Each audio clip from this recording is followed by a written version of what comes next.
This is the 6th day of the April 88 7-day retreat.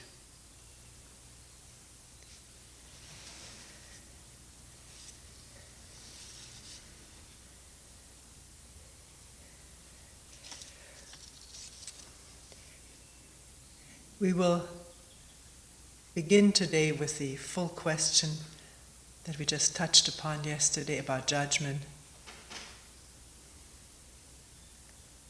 I've added another line to it because this is such a tremendous conditioned movement in the human mind, judging. Judging others and fearing being judged. The whole question was, why do we judge? Why are we so afraid of being judged? And who is it that asks this question? We'll add to it also, who is it that is judging?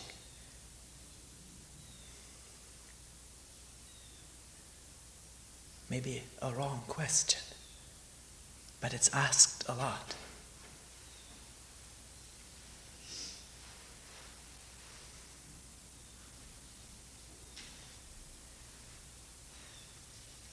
Why do we judge?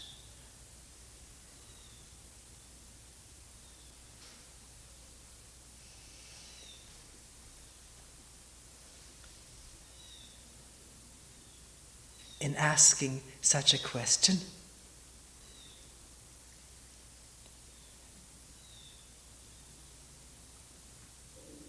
is the brain awaiting an explanation?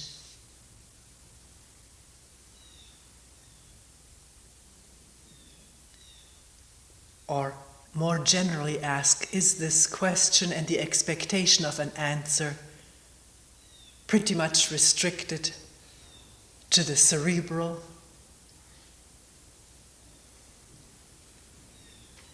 the thinking, the knowing, the habit of asking questions and of expecting answers, and the equally deeply ingrained habit of temporarily being satisfied with an intellectual answer, then putting the question aside because it has been answered.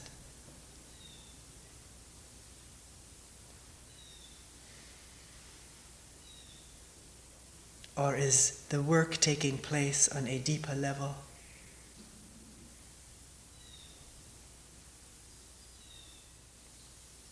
Where sitting in a retreat quietly for 6 days now, pretty much alone with oneself, even though there are others around, alone with oneself,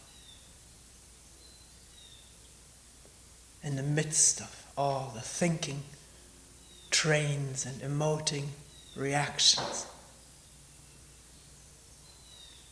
One has observed for oneself that almost instantly, simultaneously with a perception, comes a judgment. Has one observed that clearly for oneself, that this is a fact in our ordinary way of being, our common, habitual, conditioned way of being?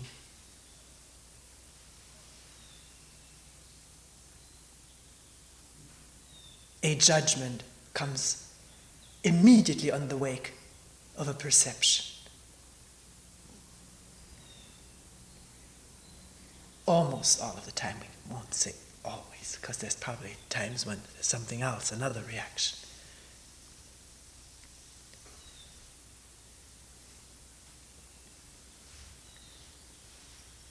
But it is so almost lawful that one can observe it quite easily. I'm putting lawful in quotation marks.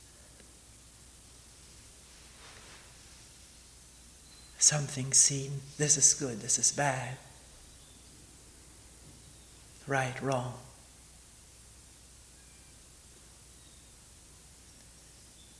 Labeling what is being perceived in oneself or outside of oneself.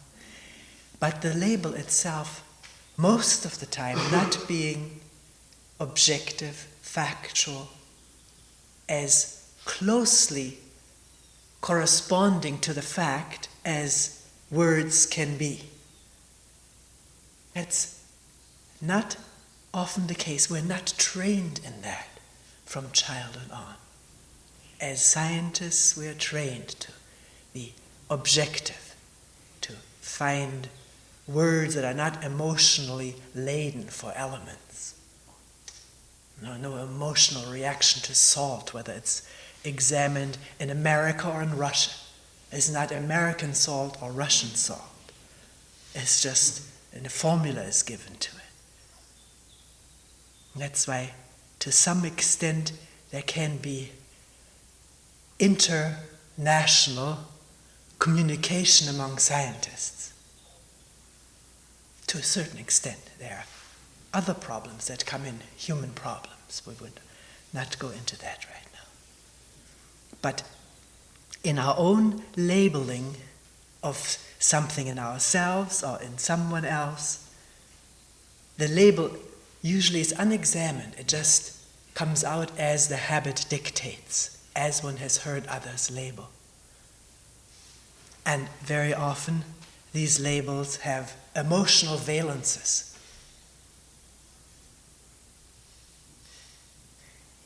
Labeling oneself. One person at one time said, I can never do anything right. If one talks about oneself internally that way, there is a reaction to a statement like that, to someone who can never do anything right. But what were the facts that produced this statement? And if one looks at that, the statement, the summary generalization about oneself does not fit the facts that brought it about. One just did that or that.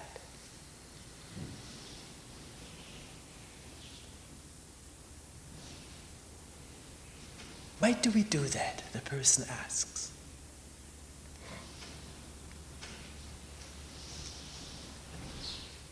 It's the way it's always been done, in and around us. We know no better, no different.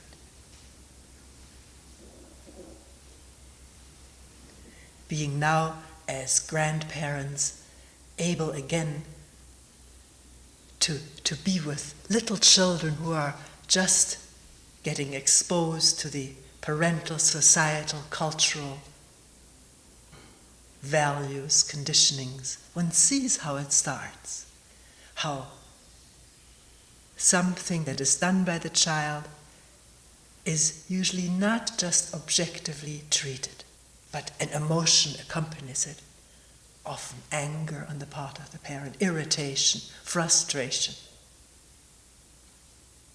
And with that, a change in a relationship that may have been kind and gentle and loving before. Something changes because of something that has been done. The reaction of the parent is felt different, obviously. It's no longer the smiling eyes, a kind, low voice, but something happens to the eyes. That's where the children look at first, the eyes. And the sound of the voice. And from that, a conclusion comes in the mind of the child, what it's wrong with itself. Something is remembered. If this is done, or if the parent looks like this, something must be wrong with myself. And of course, one is told not just exactly, accurately, factually what happened, but what one is, and that this is bad.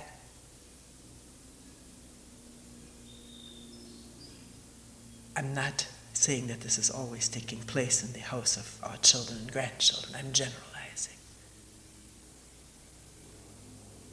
But it happens most of the time in this way, that we're not apprised factually of what is happening as we're growing up, but we experience anger over something we're doing, and a labeling of it, an evaluative labeling, and the loss of love over it.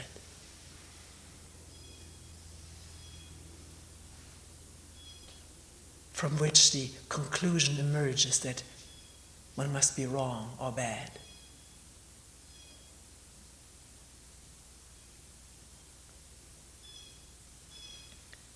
It's interesting to see with our little granddaughter, Adrian. She's only 18 months old and brought up much less strictly than Ben was, as often happens with second children. Parents take it easier. Maybe one has discussed some things and understood some things and seen the results of certain approaches and has insight and some change. With Adrian, if one says no, she looks immediately at the eyes and has a certain trust that if the adult says no, depending on how it is said, that this is something not to be doing. It's amazing to see this, that this is possible. It doesn't have to be a battle. And things that are hard, or electric cords, dangerous to touch, running into the street, when a car is coming, or when it's clear that there's a street in which cars are driving. She still takes no for an honest expression of something and goes by it, because there's a certain trust, shall I call it? Some of these things have not yet been overlaid with the political game of who is winning over whom, fighting back, or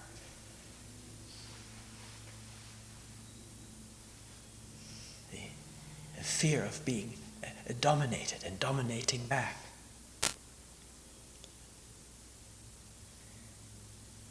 It'd be marvelous if this could continue, that no really means I'm not angry at you, you're not bad, and also a little explanation given which is happening there. But I think the main thing is that a child can read from the way something is said whether it is really factually so. It's not somebody trying to boss it over it.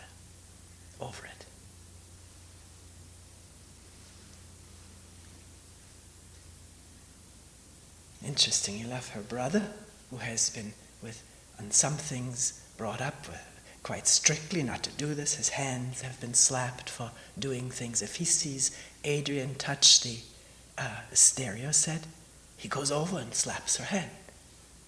No. That's bad.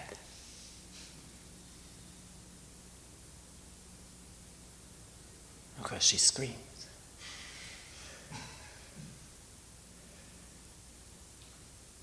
There's something in the way he does it which has a certain quality of self-righteousness, and this whole thing of transmitting the conditioning, the transmission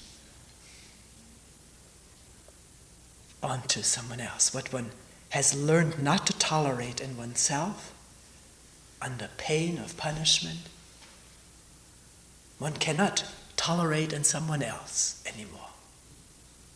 Particularly not in a younger sister. And then it is, I think I've mentioned it in a previous talk, very confusing to the child if the mother says, "Don't hit her." Sometimes saying she's not doing anything wrong.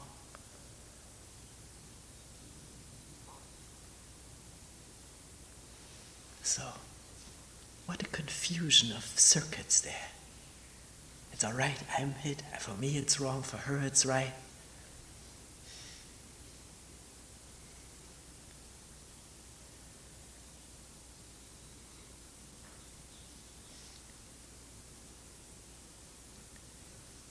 It's our total conditioning that is judging all the time. It's how we've been brought up, in school, at home, in church, everywhere, in the Boy Scouts, Girl Scouts. Sometimes we have a playing field down the street where we live with little leaguers being trained. It's amazing how these coaches yell at those little kids. Or praise them in this rough sort of macho way. I wonder, why do these kids go there? They probably have to. They're dragged there, maybe. Papa's pride. Or his need. Maybe I'm exaggerating, but sometimes when I go by there with Kyle, he says, that's how coaches are. He says, I remember it from school. He used to teach in school. It's amazing how they yell and down-dress kids. And kids get conditioned by it. One can't just constantly be humiliated and hurt, so one builds a tough, rough wall around oneself, in which all of this becomes bearable and matter of fact, and is passed on when one has an occasion to do the same.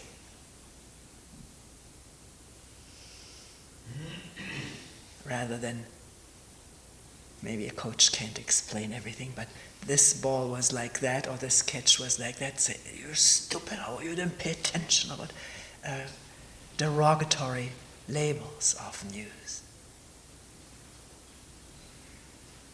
Maybe I'm just extra sensitive to it. Nobody else seems to object to it. Because kids come back and the parents sit in the little rafters, risers.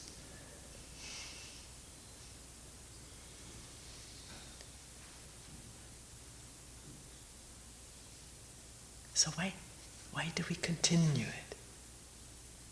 Everything that is perceived, judging it, one way or the other. Is it that it gives us sort of a feeling of now being in that position? It gives a certain feeling of authority and a security of being an authority, because if you can judge someone, you are somebody. To be able to do that, it gives one some kind of a boost again. Don't accept it, watch it, and see whether this is in fact what happens. That as one judges somebody, maybe some friends sitting together, talking about somebody who's not there, and how he or she behaves in such and such a way, and if one agrees, this gives one a boost of being sort of in the know about what's the right behavior, what's the wrong behavior. Feeling sort of this parental type of power, authority type of power. Is that part of it? Feeling sophisticated, more educated. The garnering energy from the position that this gives one, being able to judge. Maybe going to a concert or to a performance and being able to judge how well the musicians or the actors perform.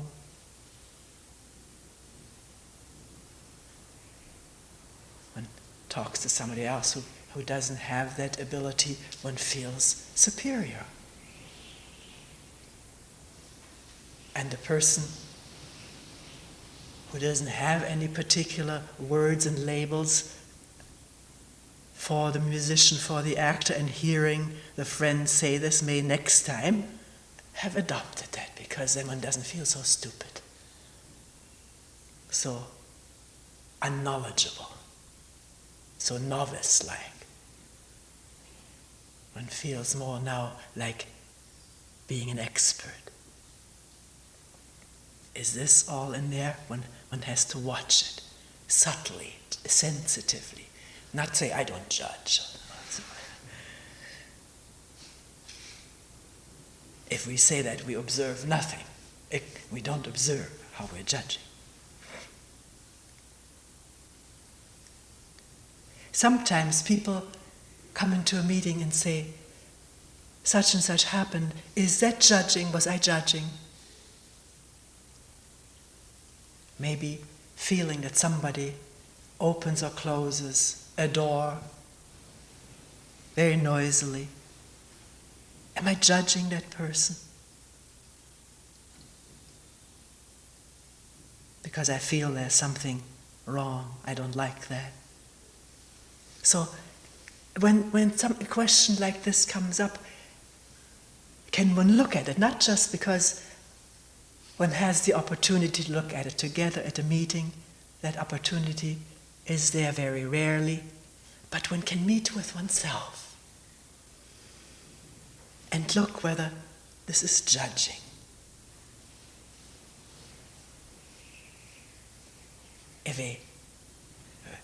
Let's just take that very example. This is the 6th day of retreat, quietness, not talking, and inevitably the general sensitivities of the whole organism become more acute. One becomes more sensitive.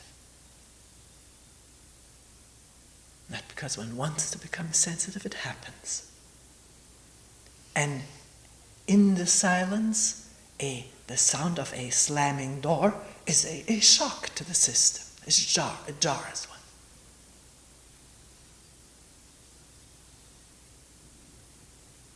That is a fact. One can look at that carefully for oneself.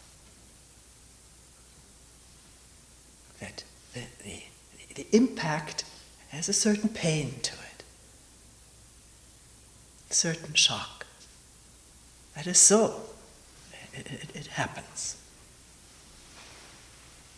Is that all that happens, that one feels the impact of this pain?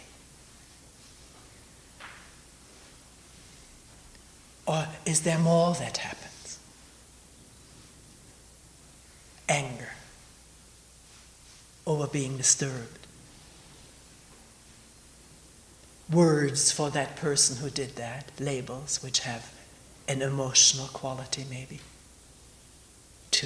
Because as soon as anger arises, that anger wants satisfaction, wants some release. First it arises and it wants a release. And by maybe thinking of a person in certain judgmental terms, there's a certain release for this anger. Not forever. We can think of the situation again and go over and over and over it again. There's no release on that level of making an angry response directly or in thought to someone else. But can one see that being angry over it is, albeit happening, it's an extra response.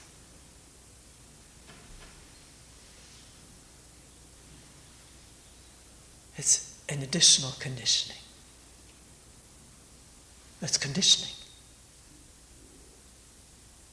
Why can't one write a note to the person we've been talking about, telling each other things that are so without getting hurt or being afraid of hurting someone, if it's really said purely factual?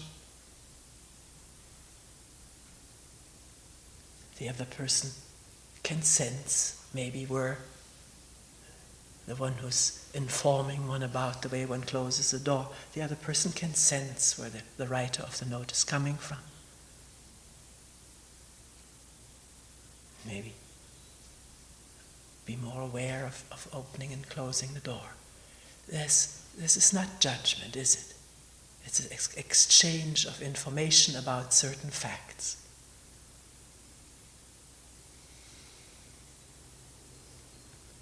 Labeling another as so-and-so or labeling oneself as being judgmental, then it goes out of the realm of facts, it goes into fantasy.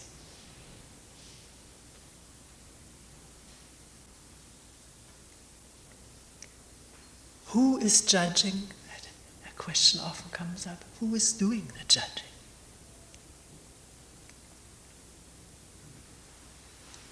Well, we've already spoken about it. It is one's whole conditioning that is judging, the program that has been instilled in one since childhood. The whole society, the whole culture is judging certain behavior. And these programs manifest in oneself. They roll off the computer. Because there's the thought, it is me who is doing it. That's a thought. That's an abstraction, another concept in this. That there is a judge inside this organism. Inside the brain and organism is a judge. There's many things in there: a judge, a controller, an observer, an experiencer, a thinker, a doer.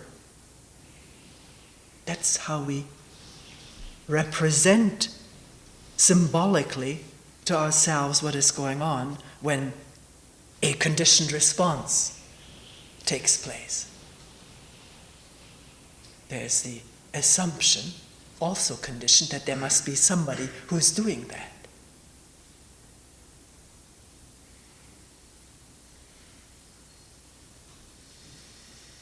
And this assumption we're questioning, leaving it open to questioning for each one, to observe whether there is an entity in there or whether these are just thoughts and reactions, emotions that trigger each other or triggered by an event and immediately emerge, take place. And then the next moment the thought, I did that, I shouldn't have done that, I mustn't do it, or I was justified in doing it. All of these responses establishing this entity in thought. Please look at that, because once that is understood, that there is no entity, there's only one enormous stream of remembering, responding, reacting, hoping, desiring, fearing, one enormous stream,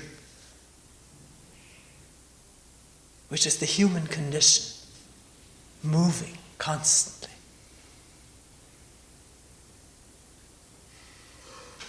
Part of that stream, the thought that there are all these individual entities who are doing this or who could control this, who could become better or are becoming worse. It's all thinking and emoting, accompanying the thinking. A unitary process, if you will.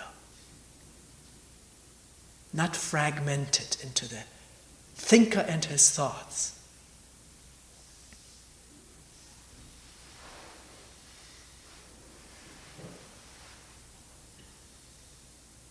The angry entity and his anger is only anger.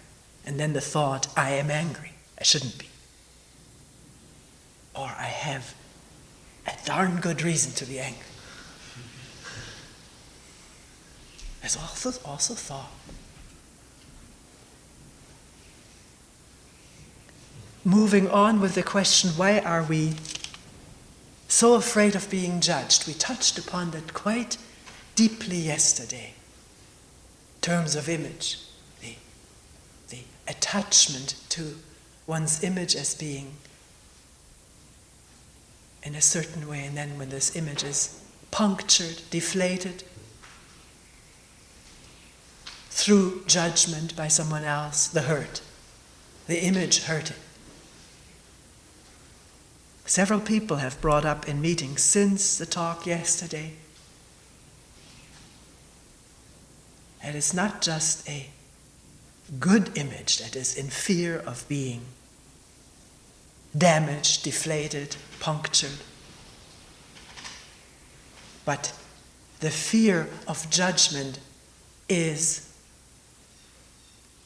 that one is really as bad as one feels one is. It is being afraid of the reconfirmation of one's badness.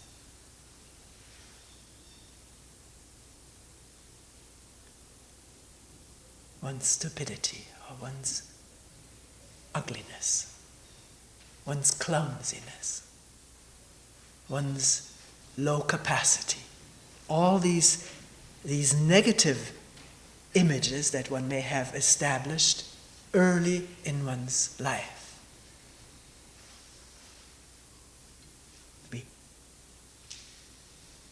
Hope I'm not moving too fast. One has to look at this.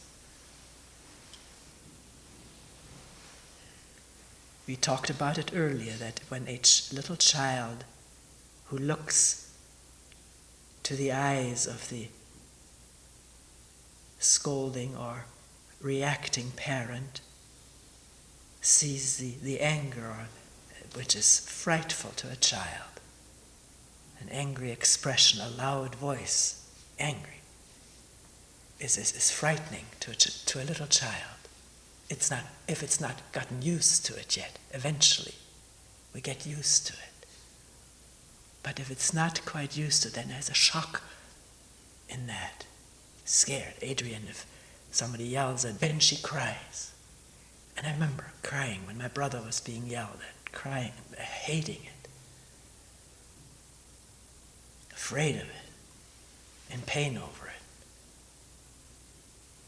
So, as the child perceives the anger, which is not just the anger, but it's also the absence of the love, the absence of feeling taken care of, feeling the tenderness, the all-rightness of being, the non-disturbance between the mother and or father and oneself. That the ending of that, the abrupt ending with the anger now, the loud voice, the angry eyes, and this, if this happens a lot, with a lot of labels being said about one, the image is established that there is something bad in one. And a new expression comes into the life of the child.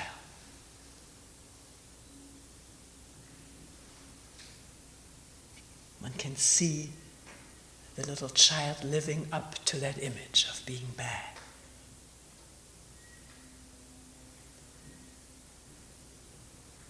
And also then confirming to himself that image by doing naughty, nasty things to the parent or sibling.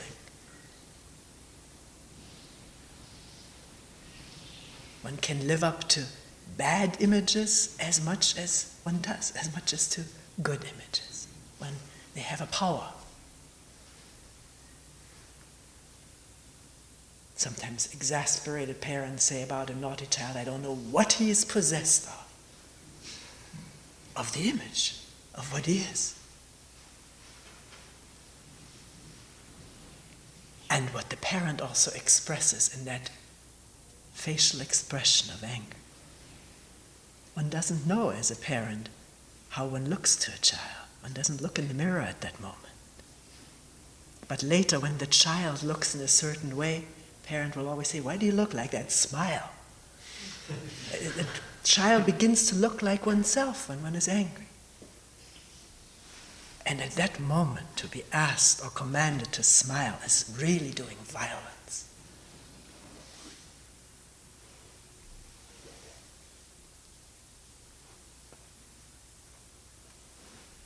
It's a total denial and disregard of what is going on in this other human being, and which needs to be seen by himself, herself, before a face can even into a smile.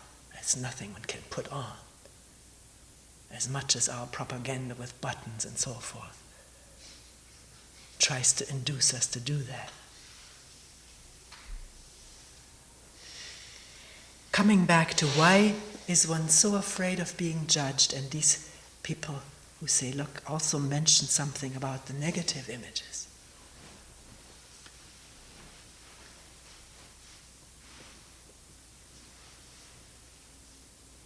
Once a child has learned, stored in memory, the meaning of an angry face and a loud voice, maybe a hitting hand,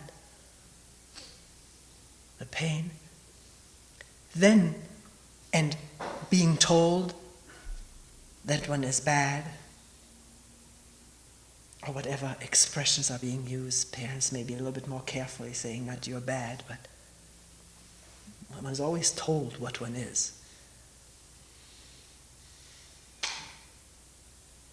Often parents say, why are you like that? Why can't you be like you were before, or so. Then this impresses itself on the memory very deeply. Then if the parent or someone else has that angry look and the loud voice, there is the association of maybe or very likely, I'm bad.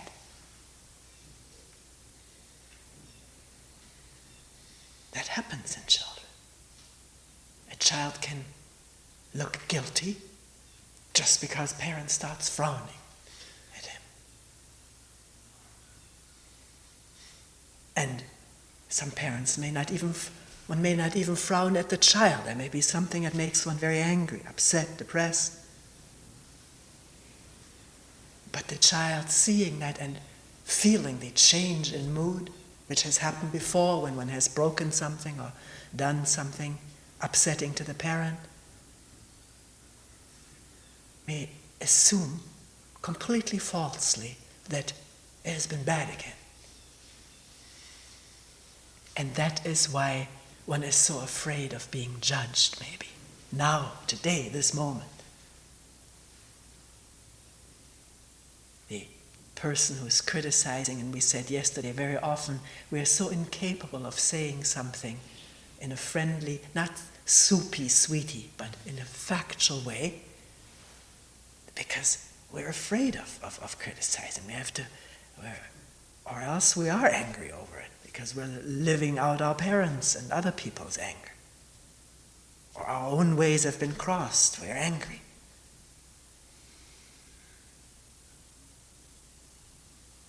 And this, in the one to whom one expresses one's angry disapproval, that person is afraid of it. It brings up the whole past specter, the whole past hurt and fear and loss of love, and this powerful image of being bad, being wrong, being guilty.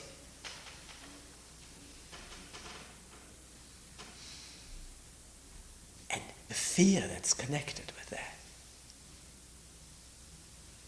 Because all kind of doom may set in. Strict, strong punishment to a little child, as we said yesterday, can be fear of doom. Loss of love of the parents. Scolded, hit, sent to the room, and the angry demeanor that is hell.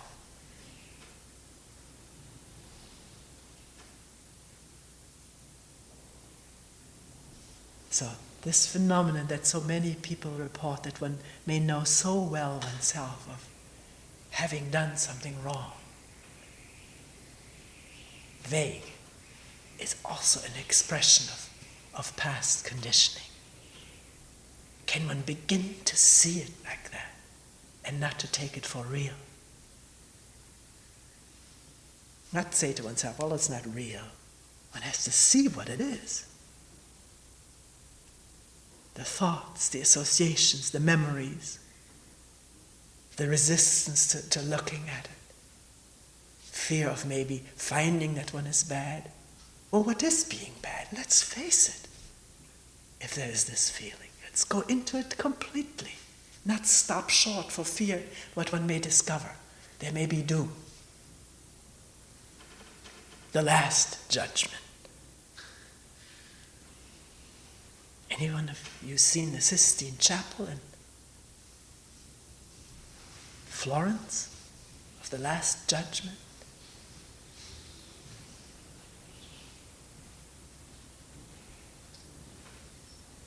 An angry Jesus? It's an amazing thing to see. The hand and all the squirming. I have no words for it. People forever in hell. The tortures, the down there low. And there's this judging hand above, powerful, immovable.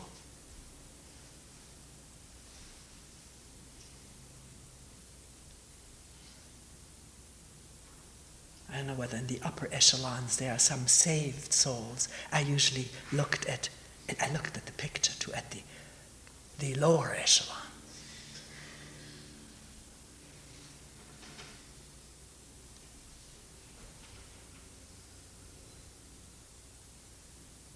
We grew up with such pictures. And little children take them seriously. For the first time, this time in March, reading a story, Ben brought out a book of Bible stories.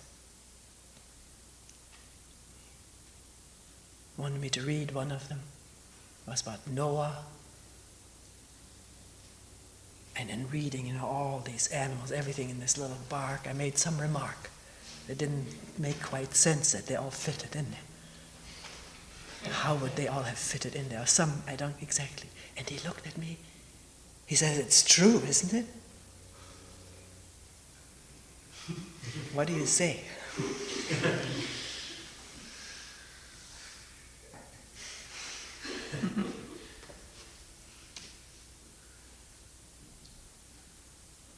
I didn't immediately answer this. I told him about stories all over the world being told, different stories.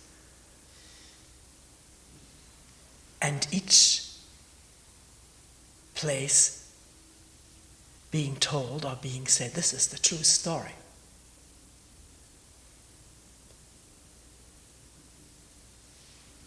But this story isn't like this, and this may be contradictory to that.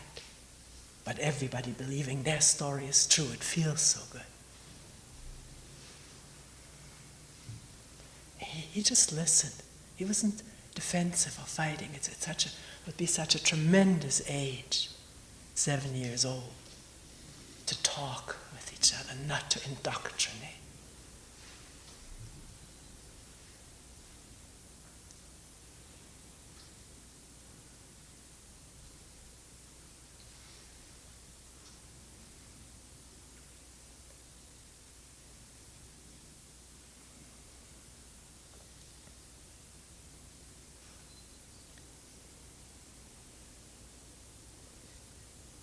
We may not even know when we're indoctrinating because we believe ourselves.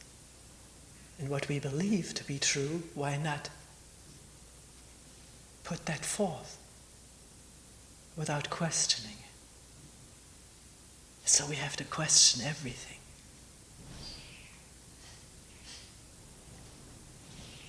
Particularly where we feel attached.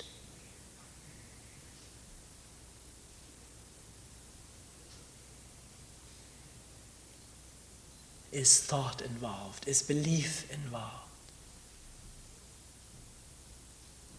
Is there a fear of having to go without that belief? And so forth.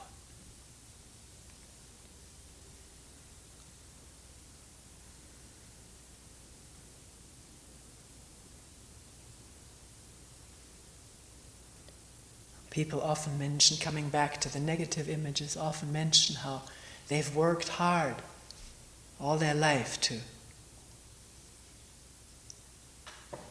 establish good images so one doesn't remain attached and identified with bad images. And often the question is asked, isn't it all right to have a good image? Doesn't one have to have a good image of oneself before one can give it up? It's all speculation. One has to look at what images do, good ones and bad ones, and question what they are other than images and memories and boosters of feelings, good or bad. And always have that question there, is that all one is, a bundle of images, good and bad? Image is to be maintained, repaired, aggrandized, suppressed, gotten rid of, added to. That's how we live.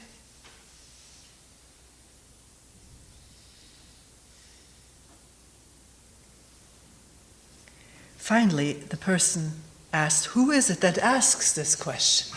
The question, why do we judge? Why are we so afraid of being judged? Who's asking this question?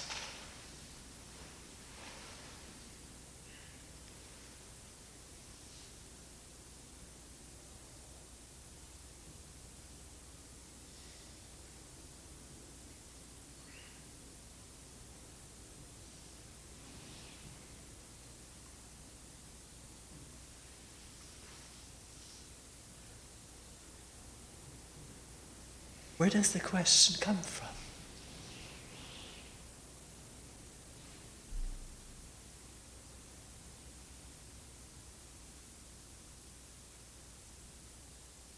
Come out of the discomfort of this whole thing and wanting to get rid of the discomfort, wanting an answer, to be able to put it all away.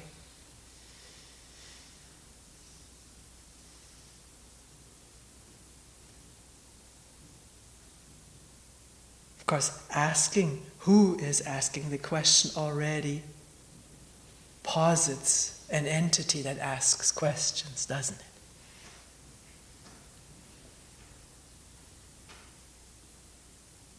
It's an assumption there, that there is a somebody, a questioner inside. And we can't assume that, so we won't ask the question that way. We can wonder, where does it come from?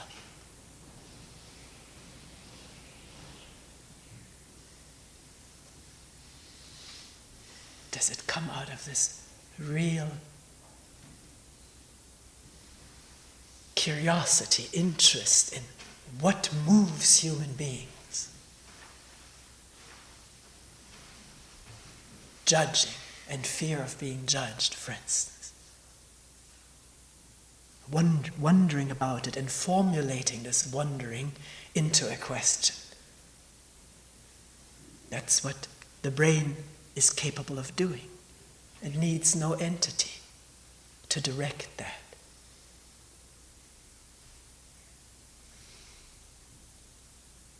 If I say, who is wondering, then I'm stuck with finding an entity.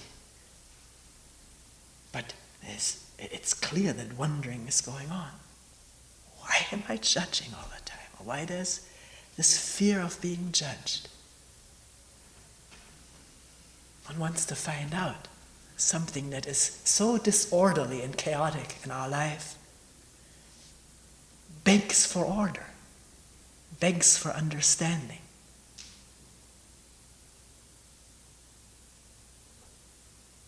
And this condition of seeing the disorderliness and the urge for order, which is there in human beings, doesn't need an entity. It's a process that expresses itself in this computer as a question. Why do we judge every moment we see something? And then, having formulated this question, can one listen, be quiet, not immediately because of this and this and this, but watch as we judge, and are afraid of being judged. Bring some pausing into this, some listening, some light. The light of not knowing.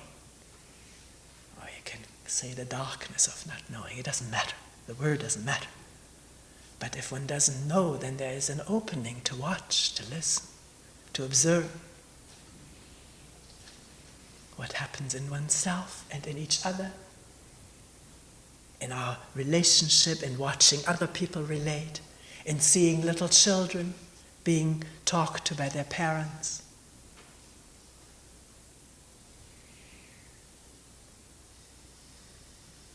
Just the eyes open, the ears open, all of the body-mind open to learn.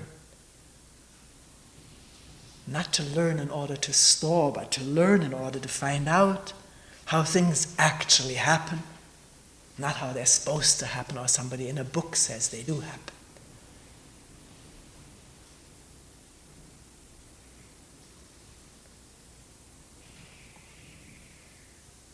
And with this wondering and with this observing that comes out of wondering,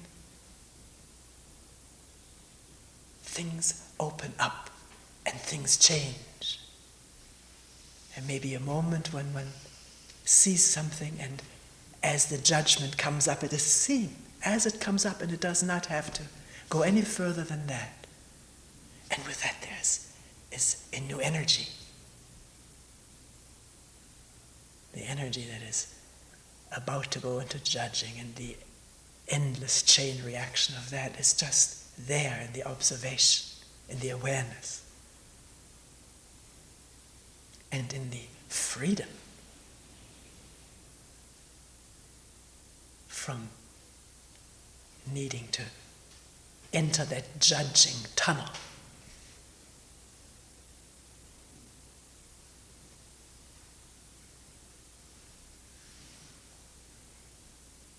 That does not mean that there isn't clarity what something is, what something does, how it affects the nerves.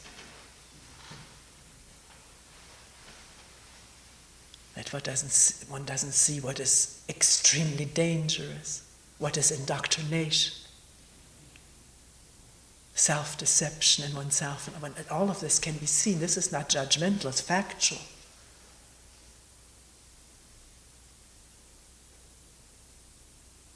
Sometimes in hearing so much talk about don't judge, no judgment, one feels one can't say anything anymore, because if one sees something factual, one is judging.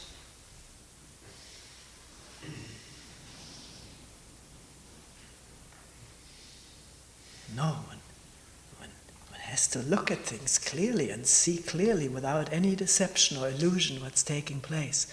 And if needs be, express that. Even if somebody says, oh, you're just judgmental, then one can look at it. Am I judgmental? And see where the facts are.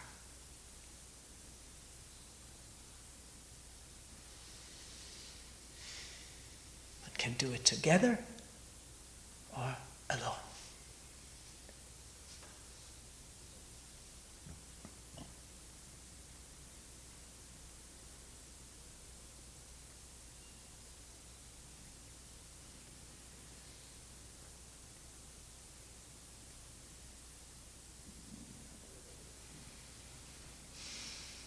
Sometimes, for whatever reason, it seems easier to do it together.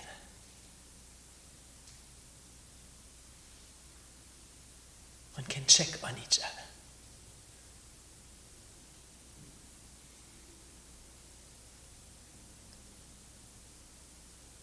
But we're not saying it has to be that way.